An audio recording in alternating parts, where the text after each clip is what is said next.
안녕하세요. 저는 대한민국의 모든 며느리를 응원하고 있는 30대 주부이자 돌싱입니다. 주부들은 설날이니 추석이니 명절 너무 싫잖아요. 지난 설날은 온전히 혼자 보냈더니 너무 좋더라고요. 결혼 생활 오래 한 건 아니지만 매해 시댁에 가는 문제 때문에 명절 전부터 스트레스 받아가며 남편과 싸우기도 했었는데 긴 연휴를 저를 위해 쓴다는 게 너무 행복했습니다. 이혼하니 이거 하나는 좋은 것 같네요. 아마 예전 시댁은 아직도 지지고 볶으며 지들끼리 복닥복닥 싸우고 있을 겁니다. 저 이혼할 때 집구석 망해가는 거 보고 왔는데 지금은 더 망했을지도 모르죠. 미리 말씀드리자면 저는 연애 3년, 결혼 3년 함께 해온 남편과 작년에 이혼했습니다. 아직 이혼 서류에 잉크도 안 마른 새내기 돌싱이에요. 남편은 저보다 2살 연하이고 제가 32, 남편이 30에 결혼했어요. 이혼하는 분들 다 각자의 사정을 들어보면 별놈의 집구석이 다 있다 하는 경우 참 많은데요. 아마 오늘 제 사연 들으시면서 혀를 차게 되실 겁니다. 제가 아이도 가질 생각 안 하고 결혼 빨리 때려치운 이유는 한마디로 시댁 갑질 때문이었고요. 병신처럼 참고 살다가 나중에 한 방에 다 질러버리고 나왔습니다. 연애를 3년 했다고 해도 결혼이라는 건 연애 때와는 다르다는 걸 왜 몰랐을까요? 결혼 전을 생각해보자면 몇 번 힌트가 있었던 것 같아요. 저는 남편보다 2살이 더 많은 연상입니다. 결혼이 급한 쪽이 나이가 더 많은 여자 쪽이라 많이들 생각하시겠지만 우리 둘의 경우는 좀 달랐습니다. 저는 직장도 나름 든든한 직군이었고 연애는 해도 결혼에 큰 집착은 없었습니다. 친정집이 여유가 있어서 힘들게 살아온 적이 없어 더 그랬어요. 결혼은 30대 중반에 해도 크게 상관없었고 비혼도 고려하고 있었습니다. 그런데 남자친구의 경우 주위 사람들이 하나둘 결혼하고 아이 가지고 하는 걸 보더니 생각이 바뀌었는지 저에게 결혼 얘기를 몇 번 하더군요. 아직 때가 아니라 생각했던 제 쪽에서 먼저 선을 긋곤 했었습니다. 그러다가 결혼하기 1년 전쯤부터는 그 사람 부모님이 명절 앞두고 저를 좀 보고 싶어 한다며 집에 인사하러 가자고 저를 졸라댔습니다. 우리 부모님이 얼굴 한번 보자고 하셔. 나도 내년이면 30이잖아. 언제 결혼해도 이상하지 않을 나이인데 왜 자꾸 미루려고 해? 아직 서로 결혼 결심한 것도 아닌데 명절에 가서 인사드리는 건 부담스러워. 자기 가족들도 다 있는 자리잖아. 그냥 인사만 하는 건데 뭐 어때? 우리 부모님 이상한 분들 아니셔. 내 동생도 새언니 될 사람 되게 궁금해하고 있다니까? 어른들이 계속 보고 싶다 하시는데 매번 거절하는 것도 예의가 아닌 거잖아요? 몇 번 거절 끝에 결국은 남자친구 집에 인사하러 가기로 했었네요. 가기 전에 어머니와 아버지, 그리고 그 사람 동생이 좋아한다는 거 각각 선물까지 사들고 나름 얌전하게 차려입고서 말입니다. 남자친구 집에 갔더니 이것저것 저를 위해 차려놓은 음식이 있었고 신경 써주신 남자친구 어머니에게 감사 인사를 빠지지 않고 했습니다.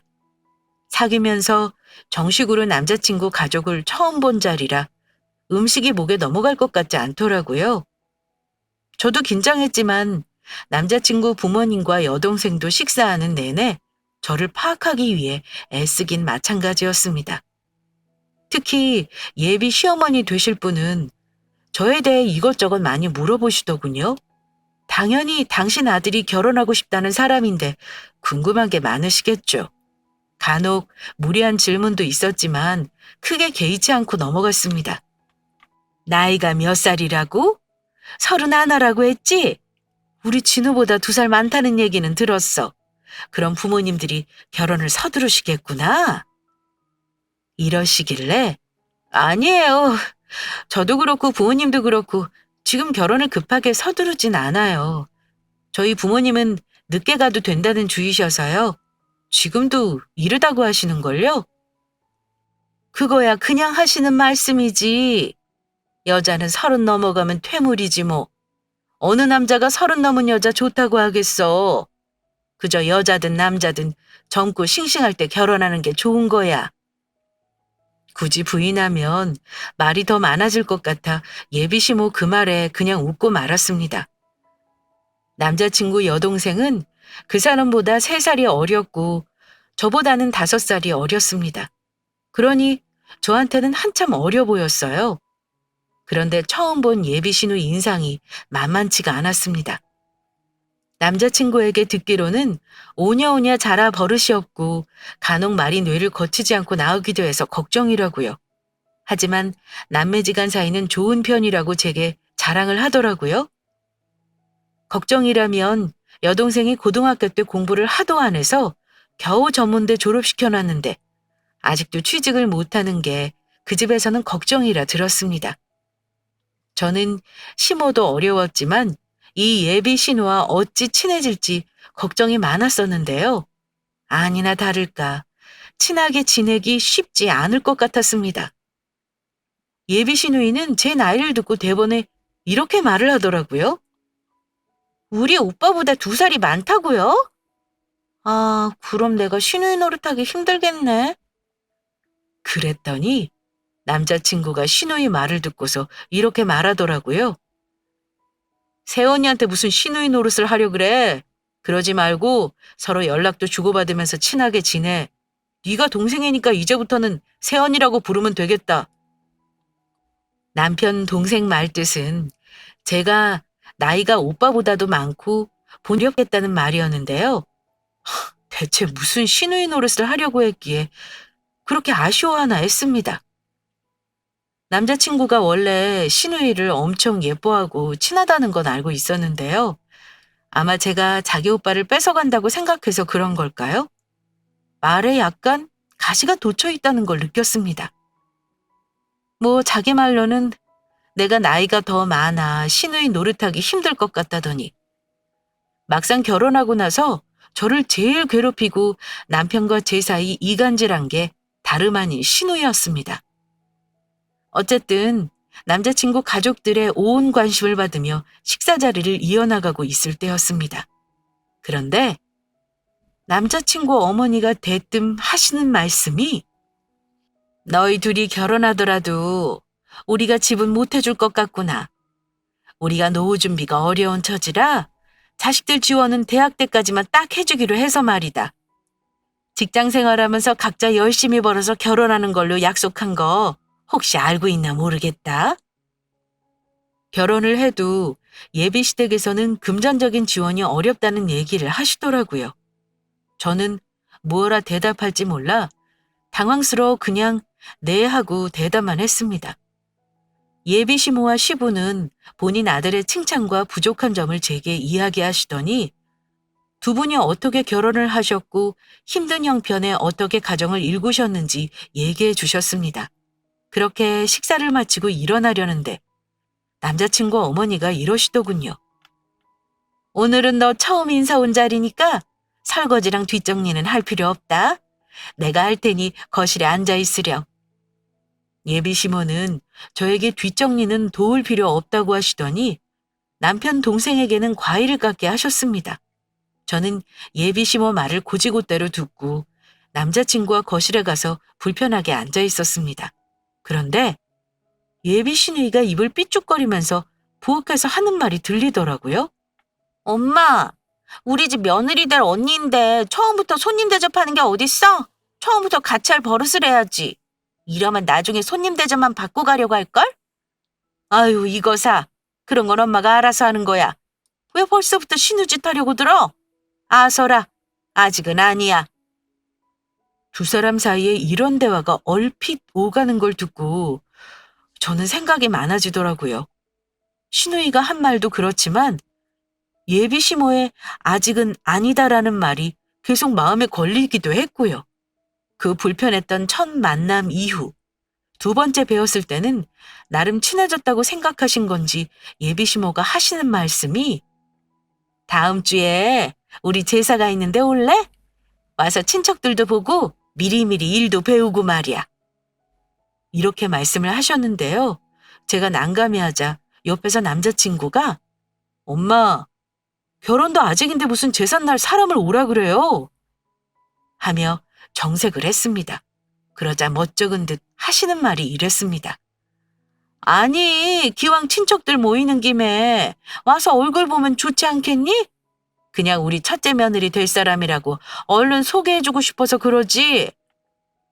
라고 웃으며 넘어갔어요. 반면 우리 부모님도 만나는 사람 얼굴이나 한번 보자고 그 사람을 집에 초대한 적이 있었는데요. 저희 부모님은 남자친구가 차려입고 온 게 어색할 정도로 불편할 만한 건 절대 묻지 않으셨고, 저희 엄마가 음식 하시는 걸 좋아하셔서 차려주신 거 편하게 먹고 이야기만 나누었습니다. 남자친구가 술을 일절하지 못해서 술도 안 마시고 밥만 먹고 집에 돌아갔고요.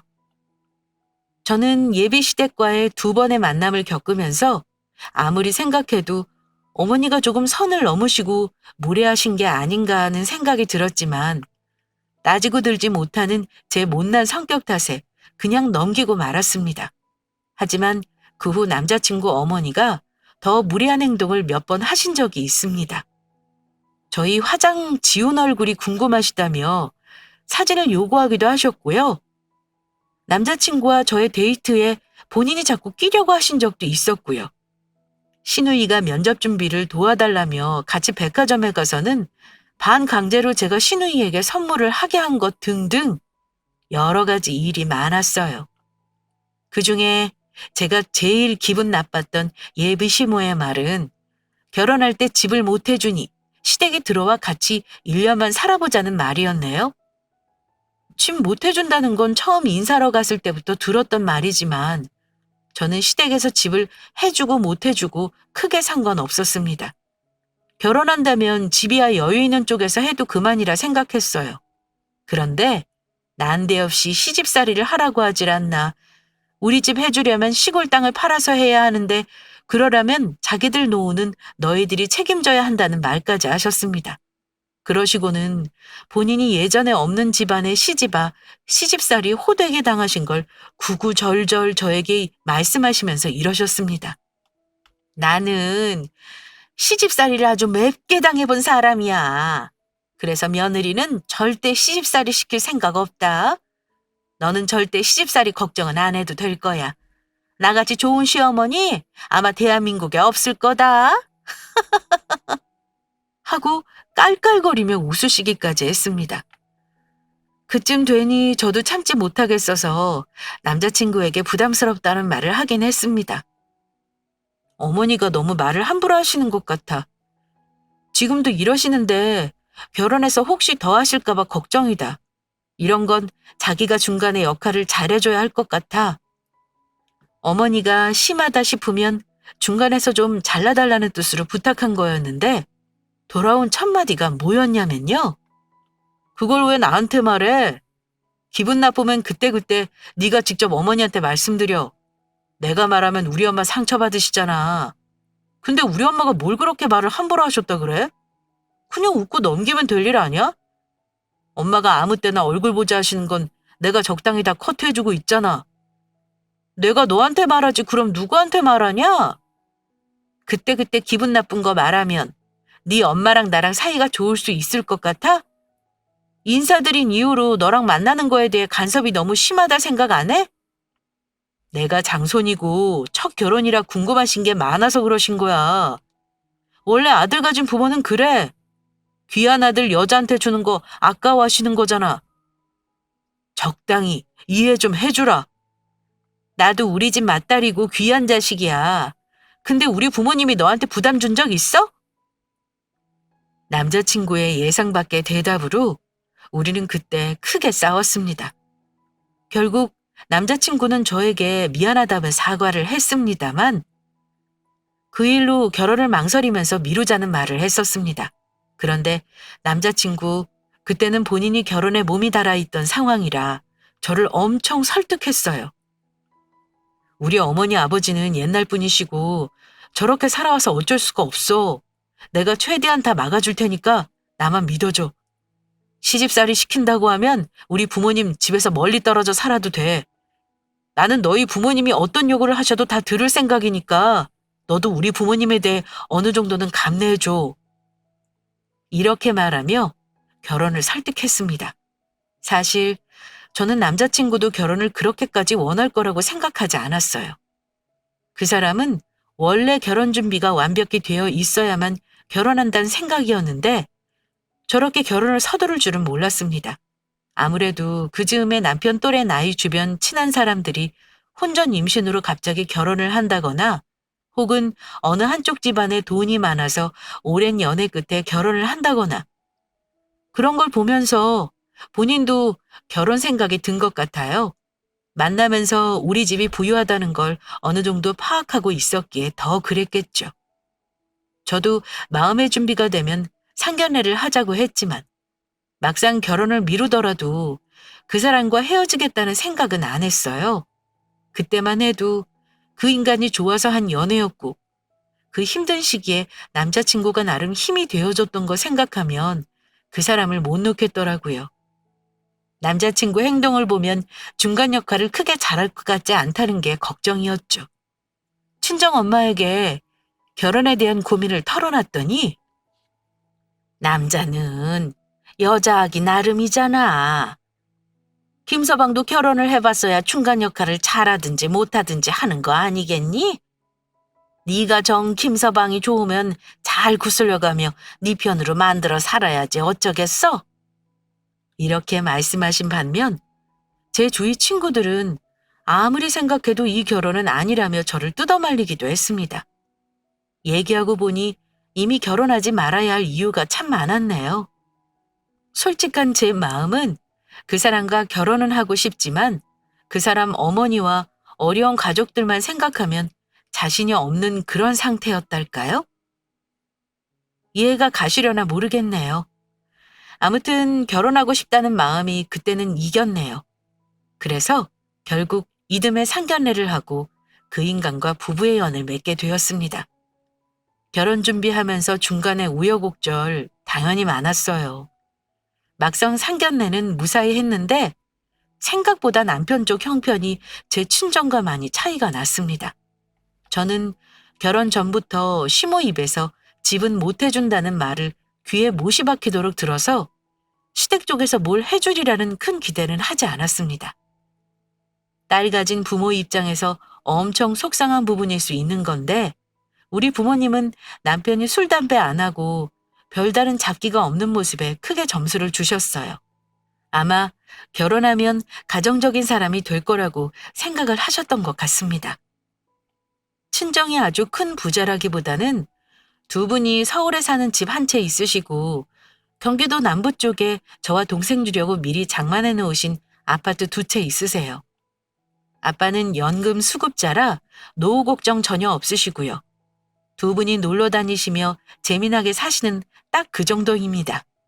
그래서 신혼집 문제는 쉽게 해결이 되었고 제가 집을 해가는 대신 다른 건 간소하게 하거나 남편과 반반 돈을 합쳐서 하기로 원활하게 얘기가 되었습니다. 부모님이 제 앞으로 해놓으신 시가 4억짜리 아파트와 제가 모은 돈 현금 4천이 있었는데 그때 남편은 창업한 지 얼마 안 되어 돈이 투자금으로 전부 들어가 있는 상황이었습니다. 영혼까지 끌어모은 돈이 고작 2천 남짓이었고 그걸로 결혼 비용 쓰고 아파트 리모델링을 하기로 했어요. 그건 시댁에서도 동의한 거였고요. 그런데 그 와중에 시누이가 저한테 어처구니 없는 말을 한 적이 있습니다. 우리 오빠 명의로 되는 건 하나도 없고 깨져서 없어지는 돈만 우리가 쓰네요? 아니 새언니는 집도 자기 명의고 집에 들어오는 가구랑 가전도 다 자기 거잖아. 근데 오빠는 겨우 끌어모은 돈 전부 여행비며 식장비며 없어지는 돈으로 쓰는 거야? 너무 불공평하다. 이러며 구시렁대더라고요. 솔직히 기가 막혔습니다. 집도 내가 해가고 남편이 해오는 거 솔직히 자기 돈 1,000만 원에 대출 1,000만 원에서 2천인 건데 없어지는 돈이라 억울하다니 말입니다. 그런데 더 웃긴 건 다음이었습니다. 리모델링 비용 오빠가 되는 거라면서요? 견적이 1,500이면 적은 돈 아니잖아요. 새언니, 오빠가 리모델링비 대신 그 집 우리 오빠랑 공동명의 해줘요. 그럼 우리 오빠도 억울한 거 없겠네요. 제가 그 말 듣고 하도 어이가 없어서 그 얘기 우리 친정 부모님이 들으시면 결혼 엎으실 텐데요. 아가씨가 그런 걸 요구하는 건 상식 밖이네요. 죄송하지만 그건 못 들은 걸로 할게요. 그랬더니 옆에서 듣고 있던 시어머니가 하는 말이 더 가관이었습니다. 예, 그래. 결혼하는데 우리도 없어지는 돈만 되는 건 기분이 좀 그렇다. 딱 절반으로 등기 해주기 싫으면 3분의 1 정도만 우리 아들 앞으로 지분 등기 해주는 건 어떠니? 맞아요, 언니. 그렇게 해도 되겠네요. 부부 사이에 너무 칼같이 네 재산, 내 재산 따지는 거 그거 보기 안 좋아요. 오빠 사업 잘 되면 언니보다 더 벌 텐데 그거 다 언니 돈 되는 거잖아요. 이러길래 저도 정색하면서 대답했습니다. 제가 버는 돈 아니면 욕심 안 낼 테니 이 집은 신경 꺼주세요. 그이가 돈을 더 벌지 망할지는 모르는 거죠. 저는 정년 보장되는 직장이고요. 암튼 이 얘기는 못 들은 걸로 할게요. 속으로 무진장 화가 났지만 제가 칼같이 거절했더니 둘은 똥 씹은 얼굴만 할 뿐 더 이상 조르지는 않았습니다. 아마 결혼 전이라 제가 파혼이라도 할까 싶어 건드리진 않았던 것 같아요. 일단 결혼하고 보자며 그때부터 벼르고 있었는지도 모르죠? 그때 알아봤어야 했는데 제가 제 발등 찍은 거죠 뭐. 정말 지옥문이 펼쳐진 건 결혼하고 나서부터였습니다. 만만치 않은 시모와 시누이 예상은 했었지만 염치없고 상식 바뀌기까지 하다는 걸 결혼한 이후 점차 알게 되었거든요. 우리 신혼집을 자기 아들 집이라 착각하는 것도 모자라 아들 집은 곧 자기들 집이라고 생각하더라고요. 하필 시댁과 30분 거리로 가까이 사는 바람에 시도 때도 없이 찾아오는 건 약과였습니다. 제가 없을 때도 마음대로 집에 와서 요리를 해먹고 가질 않나. 제 물건, 옷 같은 걸 함부로 빌려가질 않나. 다른 분 사연에서 들어보았던 온갖 시누이, 시모 진상짓은 다 겪었습니다. 참다 못해 남편에게 얘기하면 나아지기는커녕 제 편이 아니라 자기 엄마와 시누이 역성을 드는 게 남편 놈이었습니다. 가족끼리 그깟 거로 의상하고 싶어? 당신 친정 식구들이라고 생각하면 되잖아. 나는 고작 이런 걸로 우리 엄마랑 동생 서운하게 말 못하겠어. 결혼해서 더 잘할 줄 알았는데 당신 왜 그리 예민해? 우리 친정 부모님은 적어도 전화는 하고 오시는 분들이야. 아니 대체 내 집을 왜 자기네 집 드나들듯이 오셔서는 물건도 마음대로 가져가시는 건데? 뭐? 내 집? 당신이 내 집이라고 생각하니까 모든 우리 가족한테는 아까운 거지? 이깟집 하나 해온 걸로 우리 가족 무시하는 거야? 무시라니? 난 그런 거 없어. 내가 바라는 게 뭐 대단한 것도 아니잖아. 내 생각이 정상이라고. 이런 걸로 싸우는 것 자체가 나는 어이가 없다. 남편은 저한테 자격지심이 있었습니다. 그전에는 몰랐는데 결혼해서 많이 싸우다 보니 알겠더군요. 그때 보니 시댁 가족 서열이 참 우습더라고요. 서열 1위가 시모가 아닌 시누이더군요. 어릴 때부터 워낙 식구들이 오냐 오냐 하고 뜻 받아주었던 습성이 커서도 그대로 남아 아주 이기적이고 못돼먹은 구석이 있었습니다. 집안 사람들이 자기 의견을 엄청 존중해주고 무조건 따라주니까 시누이도 집안일에는 무조건 관여하려 들고 자기 뜻대로 흘러가게 하려 했고요. 시누이다 시모 때문에 부부싸움을 많이 하게 되고 불화가 생기자 남편은 그 불만을 자기 동생이나 시어머니에게 얘기했던 것 같습니다. 한 번은 시누이가 저한테 연락이 와서는 이렇게 말을 하는 겁니다. 언니, 내가 웬만하면 싫은 소리 더 안 하려고 했는데요. 이번에는 한 소리 좀 해야겠네요. 무슨 일인지 듣지 않아도 이미 화가 났지만 꾹 참고 무슨 할 말이냐 물었습니다. 언니, 요즘 우리 오빠가 언니 때문에 힘들어하는 거 알아요? 언니가 결혼 전이랑 180도 달라져서 스트레스 받는데요. 언니가 매번 자기 뜻만 몰아붙여서 오빠가 마음 상했다고요. 부부인데 서로 말 좀 가려서 해야 하는 거 아니에요? 이러는데 어이가 없었습니다. 남편이란 인간이 부부 사이에 있었던 일을 대체 저한테는 한마디도 안 하다가 신우이에게 다 전했는지 의문이었습니다. 거기다 제가 시모나 신우이에 대해 불만을 토로한 것과 사소한 말싸움들까지 전부 다 신우이에게 말을 전했더라고요. 저는 화를 꾹 참고 말했습니다. 이건 아가씨가 참견하실 일은 아닌 것 같네요. 우리 부부가 해결할 문제니까 더는 말하지 마세요. 그랬더니 한술 더 떠 이러네요. 나는 오빠 동생이고 이 집 사람으로서 할 말은 해야겠어요. 언니, 이건 좀 아니지 않아요? 부부싸움이 결국 집안싸움 된 거잖아요. 이래도 제가 참견할 일이 아니에요? 제 오빠잖아요. 이러더라고요. 전화 끊고 나서 남편 퇴근하고 오자마자 싸웠습니다. 그랬더니 남편은 오히려 적반하장으로 화를 내며 동생이랑 얘기하는 것도 못하느냐. 그럼 난 내 답답한 마음을 어디다 풀지도 못하느냐. 사소한 부부싸움 정도 가족에게 말할 수 있는 거 당연한 거 아니냐. 이런 개소리를 하면서 오히려 본인은 당당하다는 듯이 나오는데 큰 싸움으로 번졌습니다. 그날 싸우고 나서 우리 부부는 각방까지 쓰게 되었고요. 부부싸움도 본인이 한 행동이 잘못되었다는 걸 알아야 해결이 되는 건데 남편은 본인 행동에 잘못이 없다고 생각하는 사람이니 대화가 계속해서 의미 없이 제자리로 돌아오고 반복만 되었습니다. 저는 딱 한마디 했습니다. 신우이한테 앞으로 우리 일에 참견하지 못하게 해라. 라고요. 하지만 남편이 들어줄 거라고는 생각도 안 했습니다. 어쨌든 저는 그 일로 이혼까지 생각하며 속을 끓였고 그 부부싸움 이후 시댁에 필요한 일 아니면 발걸음을 하지 않았습니다.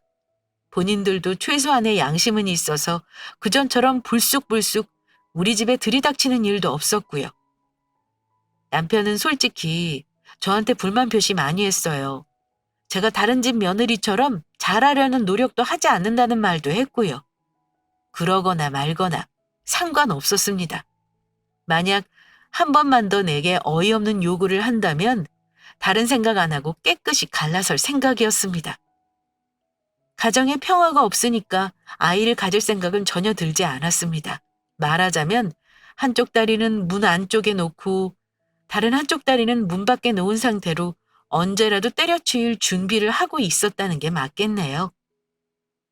안주인인 제가 이런 생각을 하고 있으니 부부지간 사이는 좋지 않은 게 당연했고요. 그런데 하필 제가 남편과 평행선을 달리고 있던 그 시기에 신우이가 대형 사고를 쳐버렸습니다. 대학 졸업하고 하는 일 없이 부모에게 생활비만 타 쓰는 것도 한심했는데 아예 지방까지 거덜을 낼 뻔한 사건이 있었어요. 원래 남편이 본가에 같이 가자고 해도 저는 거의 거절을 했었습니다. 그런데 그날은 시어머니가 급한 일이라며 저와 꼭 같이 오라는 말을 했다길래 어쩔 수 없이 시댁에 가게 되었습니다. 시댁에 들어서는데 뭔가 분위기가 이상하더군요. 시어머니는 얼굴이 종이장 구겨진 것처럼 찡그리고 있었고 시부는 저를 보더니 담배를 들고 밖으로 나가버리셨고요. 시누이는 무슨 죄를 지어서인지 쩔쩔매는 모습이었습니다. 남편은 무슨 일이냐며 묻자 어머니는 한숨을 푹 내쉬더니 일단 자리에 앉으라 하시더군요. 저는 그때부터 솔직히 안 좋은 느낌이 왔습니다. 뭔가 우리한테 큰 걸 바라시는 게 있겠다 싶어서요. 시어머니는 화난 얼굴로 시누이를 부르더니 남편 옆에 같이 앉으라 하더군요. 무슨 일인데 급하게 부르신 거예요? 남편이 묻자 어머니가 저를 한번 힐끗 쳐다보시더니 이러시더군요. 너는 그동안 시어미한테 연락 한번 안 하고 잘 지낸 거냐? 집안에 무슨 일이 일어나는지 며느리 같은 관심이 없으니 원. 그러자 옆에 있던 시누이가 어머니를 슬쩍 툭 치더니 엄마, 오늘은 우리가 아쉬운 소리 해야 하는데 적당히 해. 이러더군요. 대체 무슨 말을 하려나 싶었습니다. 어머니는 바로 본론부터 말씀하시더군요. 진우야, 우리 큰일 났다. 네 동생이 이번에 큰 사고를 쳤어. 우리 힘으로 도저히 해결이 안 될 것 같아서 너희 부른 거야. 처음 느꼈던 불안감이 현실이 되어갔습니다. 2년이 글쎄 어디서 투자 권유인지 뭔지를 당해서 돈 1억 5천을 날려먹었지 뭐야? 제 돈만 날려먹었으면 그냥 없는 돈 셈 치겠는데 내가 나중에 정민 시집 보낼 때 쓰려고 모아놓은 돈에 사채까지 받아가지고는 깡그리 없애버렸으니 이 일을 어쩌면 좋냐, 어? 남편은 그 자리에서 벌떡 일어나 기절초풍을 하며 소리를 질렀습니다. 네? 대체 그게 무슨 말이에요? 1억이 넘는 돈을 대체 어떻게 날려먹은 건데요? 야, 김정미! 너 똑바로 말해. 너 진짜 그 돈 날려먹은 거 맞아? 오빠, 미안해. 사람이 작정하고 속이려 드는데 나라고 별 수 있었겠어? 아니, 거기 투자하면 원금을 몇 배로 불려주겠다잖아. 내 친구도 한 5천만 원 같이 날렸어. 너무 뭐라 그러지 마. 나 아빠한테 머리 다 잘릴 뻔했어. 야, 네가 어린애야? 그런 말에 속아 넘어가게? 세상에 쉽게 버는 돈이 어딨냐? 그래서 돈은 아예 못 받은 거야? 경찰에 신고했는데 그 새끼들 잡아도 아마 받기 힘들 거래. 소송해도 몇 년 걸릴지 장담 못 한다는데 나 어떡해, 오빠? 그러자 시어머니가 이러시더군요. 진우야, 이미 일은 벌어졌는데 뭐라 해봤자 네 입만 아픈 거 아니겠어? 어떻게든 해결 방법을 찾아야 하지 않겠냐? 응? 그래서 너희 부른 거야. 엄마 생각은 뭔데요? 엄마, 나 요즘 사업 자금도 부족하고 돈 없는 거 아시잖아요. 남편이 난감한 듯 마른 세수를 하며 대답하자 시모가 아무 말 없이 앉아있는 저를 한 번 더 쳐다보시면서 이러더군요. 너는 돈이 없어도 네 마누라는 있을 거 아니냐? 어느 정도 예상했던 바라 놀랍지도 않았습니다. 어머니, 저 돈 없어요. 월급쟁이가 무슨 큰돈이 있겠어요? 요즘 이 사람이 저 생활비도 돈 없다고 안 주는데 목돈이 어딨어요? 저는 도움드릴 게 없네요. 그리고 아가씨가 저지른 짓이잖아요? 그럼 본인이 책임을 져야죠. 매번 이런 식으로 식구들이 해결해주니까 저러고 사고를 치죠. 할 말도 제대로 못할 줄 알았던 제가 청산유수로 말을 하니 시모와 신우는 놀란 눈치였습니다. 제가 강하게 나가자 시어머니는 다시 전열을 가다듬고는 이러시더군요. 어쨌든 당장 다음 달부터 이자랑 원금 나가야 하는데 사채 빚이라서 밀리면 당장 큰일이야. 당장 몇 달 버틴다 해도 계속 이럴 수는 없는 노릇이다. 너희가 가족 돕는다 생각하고 집을 좀 팔아 도와줬으면 해. 가족끼리 이럴 때 도와줘야 하는 거야. 본론은 그거였네요. 내 집을 팔아 신우가 사고 친 돈을 좀 갚아달라는 거였습니다. 너무 기막혀 대답도 못하고 있는데 남편은 중간에서 우물쭈물 내 눈치만 보고 있었어요. 그런데 얄미운 신우년이 한다는 말이 그러게. 결혼 전에 오빠랑 공동명의 해놓거나 지분이 좀 있었으면 얼마나 좋아? 그랬으면 엄마가 며느리한테 이런 아쉬운 소리 안 해도 되는 건데. 아, 속상해. 그때 내 말 듣고 강하게 나갔어야지. 사고 친 사람이 누군지 모르겠더라고요.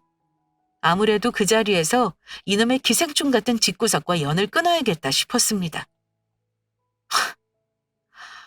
어머니, 아가씨, 진짜 두 사람 염치 없는 거 알아요? 우리 부모님의 해주신 내 집을 무슨 권리로 팔라고 강요하시는 거예요? 발등에 불 떨어진 심정은 알겠는데 내 사정 아니니까 저한테 집 팔란 말 하지 마세요. 저는 집 팔 생각 전혀 없고요. 목돈이 있어도 도와줄 생각 없어요. 그랬더니 신우가 눈에 불을 켜며 저에게 소리를 지르더라고요. 언니! 정말 이럴 거예요? 내가 그냥 달라는 거 아니잖아요. 일단 급한 불만 좀 꺼주면 내가 앞으로 살면서 차차 갚지 않겠어요? 나도 그 정도 염치는 있어요. 아니요? 그동안 아가씨 한 짓으로 봐서는 그 말 못 믿겠네요. 다 참 어이가 없어서 저한테 집 팔아서 돈 갚아달라고 하면 제가 바로 네 하고 돈 해줄 거라고 생각한 거예요? 아니 제가 이 집 호구 잡힌 것도 아닌데 저한테 왜 이러세요? 어머니는 그래도 신우보다는 한풀 꺾인 태도로 약간 사정을 하셨습니다. 얘, 너 화난 건 내가 충분히 안다. 나 같아도 화날 것 같아. 근데 지금 상황이 좀 급박하잖니. 일단 집을 급매로 좀 팔아서 여유자금으로 우리 빚 갚아주고 당분간 우리랑 같이 살자. 어? 네가 싫다면 너희 친정집에 당분간 지내는 건 어떻겠니? 이미 자기들끼리 우리 집을 팔고 이후 계획까지 세워놓은 것 같아 더 어이가 없었네요. 저희 부모님이 그 집 팔아서 같이 살자고 하실 것 같으세요? 아마 이거 하시면 당장 이혼하라고 하실걸요? 저도 2번 말 안 할게요. 집 못 파니까 그렇게 아시고요. 이 일로는 저한테 연락하지 마세요. 저는 할 말을 다 했다 생각하고 자리에서 일어났습니다. 그런데 이번에는 남편 놈이 제 팔을 붙드는 겁니다. 여보, 잠깐만. 내 말 좀 들어봐. 일단 위기는 해결하고 봐야 하잖아. 당신 나한테 한마디만 더 해봐. 한마디만 더 하면 바로 이혼이야. 알겠어? 제가 으름장을 놓았지만 남편은 아랑곳하지 않더니 저한테 이런 말을 하더군요. 여보, 그냥 우리 엄마 말대로 해주자. 이번 한 번만 도와주자. 처음이자 마지막일 거야. 우리가 안 도와주면 방법이 없어. 엄마 모은 돈까지 다 날렸다는데 어떻게 해. 우리는 둘이 벌면 금방 집 살 수 있어. 집 한 돈으로 엄마 돈 주고 나면 나머지 돈이랑 대출 좀 받아 다른 집 사도 되잖아. 당신이 도와주려는 마음만 먹으면 방법이야 많아. 당신 동생이 그렇게 안쓰럽니? 그렇게 도와주고 싶어? 그럼 당신이 대출 받아서 도와주면 되겠네. 나는 내 집 팔 생각 절대 없어. 이 집이 당신네 식구들 거야? 염치도 정도껏 없어야지. 당신 정말 이럴 거야? 쉬운 방법이 있는데 왜 그래? 나 대출 많이 나오지도 않는 거 알잖아. 집 팔기 싫으면 당신 집 담보로 대출을 좀 받아주던가. 그러자 신우이가 남편 말을 듣고 이러네요. 아니 오빠, 그래도 집을 파는 게 낫지. 그래야 여유자금도 생길 거 아니야. 대출 받지 말고 그냥 집 팔아서 보태줘. 두 남매의 철없는 말을 쌍으로 듣는데 그때 저도 이성의 끈이 끊어져 버렸습니다. 이 집구석 정말 미쳤구나. 아주 쌍으로 미쳐 돌아가는 집구석이야. 당신은 오늘부터 여기서 당신 가족들하고 살아. 내 집에 못 들어올 줄 알아? 아무튼 가족 중에 멍청한 게 하나씩 있으면 골치 아프다니까. 아가씨, 정신 차려. 1억이 넘는 돈을 간도 크게 남한테 덜컥 주는 사람이 어디 있니? 사고를 쳤으면 너 혼자 알아서 해결할 것이지. 왜 나한테 손을 뻗치고 난리야? 어디 아파서 병원비가 부족한 것도 아니고 본인이 돈 욕심에 투자 사기당한 걸. 막말로 투자 성공했으면 너 나한테 돈 10,000원이라도 줄 생각이었어? 아우, 그냥 나가 죽어라. 나 같으면 나가 죽었어. 저는 반말로 신우이를 혼냈고 서슬퍼런 제 모습에 질려 아무 대꾸도 못하고 어버버거리기만 하더니 뭐가 억울하다고 질질 짜더군요. 당신 말이 너무 심하잖아. 이미 저지른 일을 어쩌라는 거야? 그래, 이미 저지른 일 당신이나 실컷 뒤처리해줘. 나는 못하겠으니까. 오늘부로 당신이랑은 남남이야. 내가 내일 당장 변호사 찾아가서 이혼 소송할 거니까. 알겠어? 염치가 없다 해도 어쩜 이럴 수가 있나? 기생충 같은 너네 집 식구들이랑 이제 엮이기 싫어. 이혼해. 뭐, 기생충? 당신 정말 말 다 했어? 기생충 맞잖아. 자식 하나에 빨대 꽂고 앉아서 피 빨아먹기나 하고. 당신은 평생 그러고 살아라. 당신 짐 정리해서 여기로 보낼 테니 이혼 소장 오면 답변서나 준비해. 저는 마지막으로 할 말을 질러주고 뒤도 돌아보지 않고 그 집구석에서 나와버렸습니다. 그리고 제 차를 타고 집으로 돌아와 현관 비번부터 바꿔버렸습니다. 남편이 전화하고 시모가 전화하고 난리가 났지만 무시했어요. 이혼하겠다 마음을 먹으니 오히려 마음이 차분해지고 냉정해지더라고요. 남편에게는 다시 한번 이혼 의사 전달했고 친정 부모님께도 전부 말씀드리겠다 했습니다. 드디어 이 거지 같은 집구석에서 탈출한다 생각하니 이혼이라는 빨간 줄 하나도 안 무섭더군요. 남편은 그날 집으로 오지 않았습니다. 저는 바로 이혼 소송 알아봤고요. 그랬더니 저 같은 사유로 이혼하는 사람도 꽤나 많다네요. 저는 그 즉시 착수금 입금하고 바로 이혼 소송 준비해달라 했습니다. 그 이후 남편과 그 가족들이 저를 괴롭힌 거야 뭐 뻔한 얘기라 굳이 안 하겠습니다. 결론부터 말씀드리면 저는 남편을 집에서 쫓아냈고요. 위자료 2천까지 받아내고 부부관계 정리했습니다. 이후 결국 시모는 살던 집을 팔아 신우의 사고 친 거 겨우 해결했다 듣긴 했네요. 남편 놈은 소중한 자기 가족과 같이 사는 것 같고요. 저는 이 집을 새놓고 작년 가을에 다른 곳으로 이사와서 강아지 2마리와 살고 있습니다. 지금은 그냥 제자리를 찾은 듯 마음이 편안하네요. 아무튼 그 집구석 빨리 탈출하길 천만다행인 것 같습니다. 남 받은 거 없이 훨씬 더 해왔는데 존중과 배려는 없이 시부모 대접만 받으려고 하고 시자 노릇만 해대면 천사가 아니고서야 누가 견디겠습니까? 염치 없는 사람에겐 주던 것도 거두고 싶어지는 게 사람 마음입니다. 아들 내외 이혼시키고 본인들이 스스로를 돌아볼지 의문이네요. 아마 끝까지 내 욕만 하지 않을까요? 결혼과 이혼 모두 저의 선택이었고 저도 인생을 낭비한 책임을 졌다고 생각합니다. 앞으로는 과거를 보지 않고 제 미래만 생각하며 살려고 합니다. 제 사연은 여기까지고요. 그래도 할 말하고 이혼한 거 구독자분들이 같이 통쾌하게 생각해 주신다면 기쁠 것 같나요? 긴 사연 들어주셔서 감사합니다.